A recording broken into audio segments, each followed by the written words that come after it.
Women. Since the dawn of the 21st century, the archetypal woman has gained equal stature and is taken as seriously as a man in the same aforementioned positions, such as chefs. Yet, despite most males having a reasonable level of education and income, we have no idea of what they actually are. Dr. Matthew Gender founded a course in order for us ignorant men to get to grips with this complicated female genre. Dr. Gender is also Professor of Meta-Feminist Psychology at the University of Bloomsbury. Dr. Gender, welcome to Pineapple Studios. What is a woman? Well, hi Tristan. The Kingfisher Illustrated Encyclopedia describes women as a sex. Women are very much like you and I. They wake up in the morning, they enjoy a cooked breakfast. The fundamental difference is dancing. As in dance. Let me come on to women from a different angle, Trist. Do you like dancing? I hate dancing. I hate dancing too. Throughout my entire career, I have come to terms with some very disturbing aspects of women. I will never understand the desire to dance. Tell me more about your course, My Success with Women. All you have to do is fill out this photocopied form and make your cheque or postal order for $300 payable to Matthew Dallas Gender. What would one learn on such a course? My course would take you from being an all-boys school choir boy to an all-out lambrusco-swilling womanizer with a caring and sensitive side. Tell me more about meta-feminist psychology. The course lasts 25 days. We're always given a room without an interactive whiteboard, so we just have to make do. We even have female students, but they usually leave very soon. And meta-feminist psychology? It takes the principle of meta-psychology and applies it to feminism? Either way, you're guaranteed to get her in the sack. Is that corned beef? Yeah. Do you want it?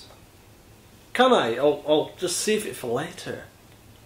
Sure. There's been extensive criticism claiming that your course isn't a course, but an excuse.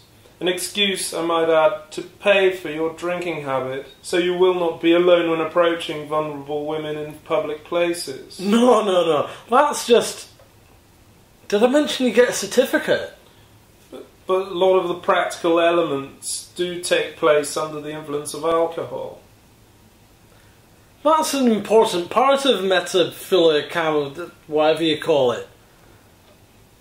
Was it a woman called Helen? Who's Helen? Some snooty professor woman at work. She considers me a bit of a joke. There is a certain degree of snobbery in the academic profession, but wouldn't a course about women be more feasible to have a woman-female teacher leading the said course? Well, that's just racism. No. It's just there would be more authenticity. From my angle, I know exactly what it's like to work out how a woman works. Then there's the added bonus of a teacher-to-student empathy. Is it also true that you work as a private detective to support yourself? It's a cruel world out there, Trist. You wouldn't even think they'd evict a man with a doctorate because he couldn't keep up with his Halifax mortgage. I mainly investigate unfaithful husbands. Have you ever used your private detective position to meet women? Never. Alright, 4 times. I couldn't help the pig she was married to wasn't satisfying her. He was having an affair with a woman who worked at a leisure centre. We're actually planning to get married. Really? Congrats. She's gone back to him now, though. Apart from preying on vulnerable women, is there any other link between your course and private detective work? No. So I want to go and meet the aforementioned woman. What is the first step I take?